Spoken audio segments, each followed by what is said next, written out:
और आप इस खित्ते में हमारे साथ बैठे। 2026 इस तरह का साल होना चाहिए कल साहब। आपके साथ आपकी कंप्लेंट मुझे मालूम है यही आएगी कि आप हमसे तो बात करते नहीं है। आपसे बात हम इसलिए नहीं कर पा रहे कि आप अपनी टेररिज्म से ऊपर उठकर हमारे साथ बराबरी की बात नहीं कर। मैं अच्छा, आपने टेररिज्म की बात की है ना, मैं जरा थोड़ा आपको रोकना इसलिए चाहता हूं कि आप जो टेररिज्म की बात करते हैं ना, नोबडी एल्स टॉक, कोई और बात नहीं करता इस दुनिया में। आप मुझे ये बात बताएं, आपने कहा है ना ये पहलगाम में पाकिस्तान टेररिज्म, ये वो, किसने दुनिया में आपकी बात मानी? किसी ने दुनिया में आपको कहा कि हाँ पाकिस्तान ने करवाया? ये एक सवाल में जस्ट वन क्वेश्चन। मैं माजी में नहीं जाता। आज आप बेसिकली फिक्स हो गए टेररिज्म पे, और दुनिया को इस चीज का पता है कि आप फिक्स हैं, और दुनिया को इस चीज का पता है कि आप इसको अपने पॉलिटिकल पर्पसेस के लिए इस्तेमाल करें।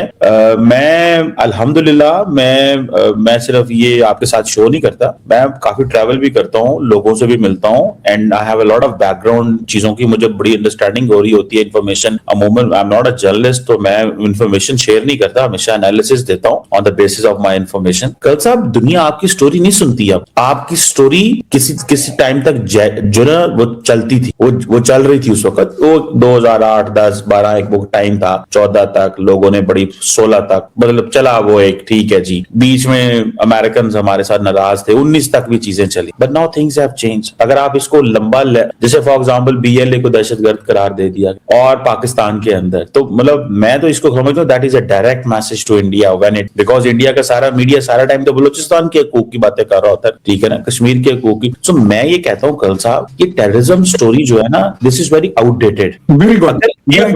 इंडिया जो है ना, इंडिया, उसकी वजह क्या है? उसकी वजह मैं आपको बात बताता हूँ, छोटी सी बात लंबी हो जाएगी। अभी हाल ही में जब पहलगाम का वाकया हुआ, तो दहशतगर्दी का वाकया था, that was a loss of human life. तो इंडिया के फॉरेन सेक्रेटरी विक्रम मिश्री ने इंडिया के अंदर जो एम्बेसडर्स हैं उनको, एंड आई हैव मेरे पास इंफॉर्मेशन आपके MEA, ठीक है, उनको बुलाया, तो उन्होंने कहा जी ये पाकिस्तान ने, जो उनको गवर्नमेंट ने कहा हुआ था मिश्री साहब, तो उन्होंने कहा तुम्हारे पास क्या सबूत है? How what's the proof with मिश्री साहब, फॉरेन सेक्रेटरी इंडिया? उन्होंने कहा जी हमारे पास प्रूफ तो कोई नहीं है फिलहाल, लेकिन looking at the past examples and historical reference, और वो चीजों को देखते हुए हमें ये लगता है कि हमें। तो वहां पे एक एम्बेसडर ने मिश्री साहब से पूछा कि so you are going to attack a nuclear country on the basis of the past example? तो आगे से ही हैड नो आंसर। सो सवाल सिर्फ ये है करण साहब, मैं समझता हूं कि अगर ये आप पास्ट में बैठे रहेंगे अपने पॉलिटिकल पर्पसेस के लिए, देखें यहां पे भी माहौल बदल गया। मैं 2026 के फ्यूचर के हवाले से बात कर रहा हूं, यहां पे भी माहौल बदल गया हुआ है। Nobody wants to talk India. The incumbent setup जो है ना, वो बिल्कुल वो कहता है छोड़ो यार, ये कोई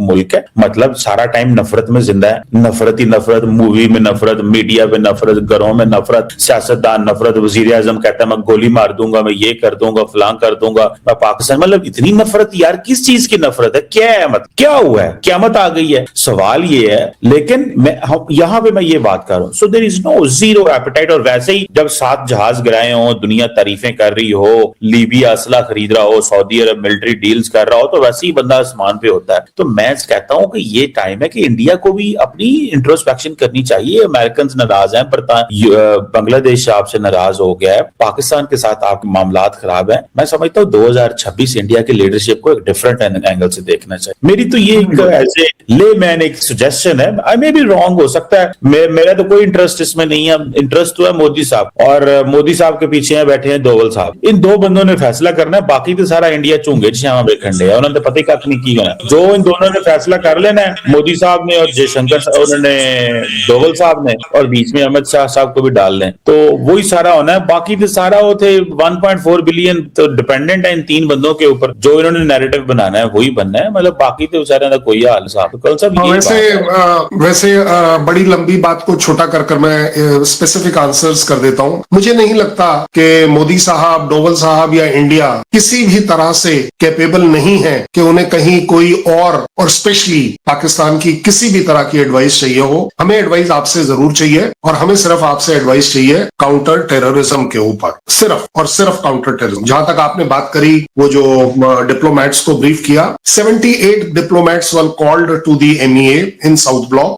लकीली, हालांकि मैं उसका पार्ट नहीं था, बट उस दिन क्योंकि साउथ ब्लॉक में हमारी आर्मी भी है, मैं वहां कहीं आया हुआ था, और वहां से जो हमारे पुराने वाले MEA के लोग थे जिनके साथ हम सर्व कर चुके हैं, तब ये बात पता चली कि आपका, आई डोंट नो कहां से आप खबर निकालते हैं, क्योंकि MEA कहीं किसी को कोई खबर नहीं देता सिवाय ऑफिशियल। सो तो आप थोड़ा सा शायद एक्सपोज हो जाएंगे कि इस तरह की पॉसिबिलिटी जीरो नहीं है, माइनस है। We have a very strong MEA, मान लीजिए मेरी बात, वो हमसे भी जो बात करता है फौज के तौर पर, वो बड़ी नपी तुली बात है, बड़ी रिस्पॉन्सिबिलिटी। अब आगे बात नहीं, एक मिनट, अब तो सुनना तो पड़ेगा, सुनना तो पड़ेगा।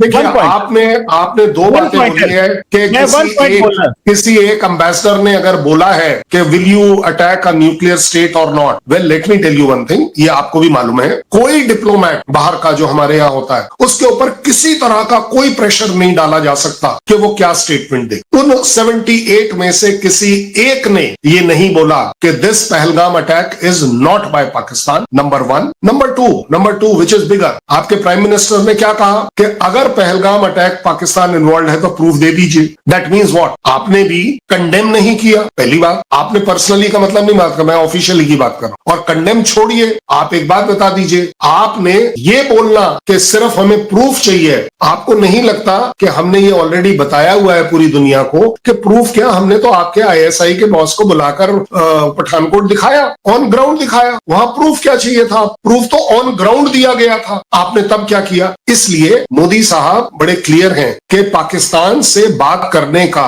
फायदा इसलिए नहीं है क्योंकि आप टेररिज्म में इन्वॉल्व नहीं हो, आप टेररिज्म हो, you are the terrorism yourself. और उसका सबसे बड़ा प्रूफ आपको मिला कि आपके यहां खुद वो टेररिज्म वापस आ गई है। आपने बीएलए से रिलेटेड बहुत अच्छी बात करी, कहीं एक जगह ऑफिशियली दिखा दीजिए कि इंडिया ने प्रोटेस्ट किया हो या बोला हो कि बीएलए को टेररिस्ट ऑर्गेनाइजेशन डिक्लेयर नहीं करना चाहिए। आप बहुत बड़ी बात कर रहा हूं। जब पाकिस्तान में स्ट्राइक सुन लीजिए, ना कमर साहब, सुनना तो पड़ेगा। मैंने आपको 3 मिनट सुनाए, 3 मिनट मुझे भी सुनना पड़ेगा। उससे भी बड़ी बात, मैं प्रूफ दे रहा हूं। अरे जनाब, मैं प्रूफ दे रहा हूं। आपके लिए अच्छा है, आपके फॉरेन मिनिस्टर ने ऑफिशियल स्टेटमेंट दी कि टीआरएफ को यूनाइटेड नेशन के कंडेमनेशन स्टेटमेंट से निकालने के लिए मुझे पूरी रात काम करना। यह आपकी स्टेटमेंट है, अब आप बोल लीजिए। सुने कर्नल साहब, आपका फॉरेन ऑफिस जसवाल साहब जब पाकिस्तान टीटीपी की स्ट्राइक हाइडआउट पे स्ट्राइक करता है ना अफगानिस्तान में, आपका फॉरेन ऑफिस प्रोटेस्ट करता है। टीटीपी सुन, मैं आप सर जी, मैं कह रहा हूं आपको, आप क्या कहते हैं? वो मुझे सुने जसवाल साहब क्या कहते हैं उनका, मैं जवाब, क्योंकि मैं फॉलो करता हूं। वो कहते हैं जी कि we heard from Afghan media कि there was a strike on innocent people in Afghanistan. आया सुने, अब वो क्या कवर ले रहे हैं? हम कह रहे हैं कि किसके ऊपर की है? टीटीपी पे, टेररिज्म पर करी है। वो अफगान मीडिया क्या कहता है? ये तो आम क्या हमारे बच्चों पर करी है। ठीक है, इंडिया क्या कहता है कि जी अफगानिस्तान कह रहा है कि ये मासूम लोगों, पाकिस्तान चला दे नहीं कर्नल साहब कि उसे मासूम लोगों से जाके हमले करेगा। उसने कोई रैकी की थी ना हमारे लोगों ने वहां पे ऑन ग्राउंड। एक बात, दूसरी बात, ये जो बीएलए वाले भी बात आपकी है, देखें वो बीएलए को जो टारगेट किया गया है ना अमेरिकन की तरफ, वो आपको मैसेज, क्योंकि बीएलए इज अ प्रॉक्सी है ना, प्रॉक्सी है, वो आपको मैसेज है। दूसरी बात कर्नल साहब, हमने 2026 भी हमारा ऐसे ही होना है। उसकी वजह क्या है? आप और मैं यहाँ पे बैठ के एक चीज पे एग्री नहीं कर पा रहे इतनी 26 मिनटों में। आपको क्योंकि पता है कि जी देखें, जब हम तो सारा time we are playing to the gallery, मतलब मैं ये बात कर रहा हूं, जब आपने वो मिनिस्टर साहब की बात की, विक्रम मिश्री साहब, मैं कोई इंडियन एमईए से खबर नहीं लेता, ना मेरा कोई वहां सोर्स है। इंडिया के अंदर बहुत सारे ऐसे लोग हैं वो कहते हैं हमने पाकिस्तान फोन किया, वहां से मेरे पास खबर निकाल ली। हम ऐसे काम नहीं करते, ना हमारे सोर्स हो भी तो हम, हमारे इंडिया में 10 जानने वाले हैं हर जगह पे। ये क्या मेरे इंडियन एमईए में दोस्त नहीं है? मेरे हैं जिन्होंने सर्व कर रहे हैं इंडिया के फॉरेन ऑफिस में, लेकिन मैं कभी उनको इन मुश्किलों में नहीं डालता। ना हम जहां मिलते हैं जिंदगी में, दुनिया में कहीं भी मिलते हैं, हम hi hello how are you अपनी गपशप करके अपने कामों में, मतलब लोग प्रोफेशनल डिप्लोमेट है इंडिया के अंदर, हम उनके साथ कोई इस तरह की बातें नहीं करते, वैसे गपशप शुगल मतलब वो हमारा चलता रहता है। बट द पॉइंट इज कि वो जो मैं बात कर रहा हूं ना, उसमें इंडियन एमईए को मैं कोट नहीं कर रहा, I am quoting one of the ambassador there who spoke to the Misri साहब इन दैट हॉल, और बाद में वो खबर हमारे तक पहुंची। सो मैं उस दिन की बात कर रहा हूं, और ये बात मैं आपको जिस दिन इंडिया ने हमला किया 7 को, ये मैं आपको 8 या 9 मई की बात सुना रहा हूं, मेरा ख्याल है, if I am not wrong. तब इंडियन वो कर चुके थे। बहरहाल कल साहब द पॉइंट जो है वो यही है कि इंडिया को फायदा नहीं हो रहा, मोदी साहब को और बीजेपी को हो रहा है। ये अब इंडिया की मर्जी है, उसने क्या करना है। अगर आपने ऐसे ही चलना है 100 बिस्मिल्लाह चलें, हम तो इसको किसी को कुछ नहीं कह सकते इसमें। तो मैं आपको एश्योर करता हूं 2026 will be decisive in the relations of Pakistan and India. आप मान लीजिए मेरी बात, आप भी यही हैं, मैं भी यही हूं। आप देखेंगे कि हमारे बीच में एक डिसीजन मेकिंग आएगी जो कि आपके और मेरे रिलेशंस को जिधर होना चाहिए वहां जरूर लेकर जाएगी। जहां नमस्कार दोस्तों, एक और वीडियो में आपका स्वागत है। कमर्ची माह 2025 ख़त्म होते होते भी कर्नल साहब से बुरी तरह पेल गए और बेइज्जती कराते रहे। और आपकी इस वीडियो में क्या राय है, कमेंट बॉक्स में ना बताना भूलिएगा। चैनल को लाइक शेयर और सब्सक्राइब कीजिए और चैनल के साथ जुड़े रहिए।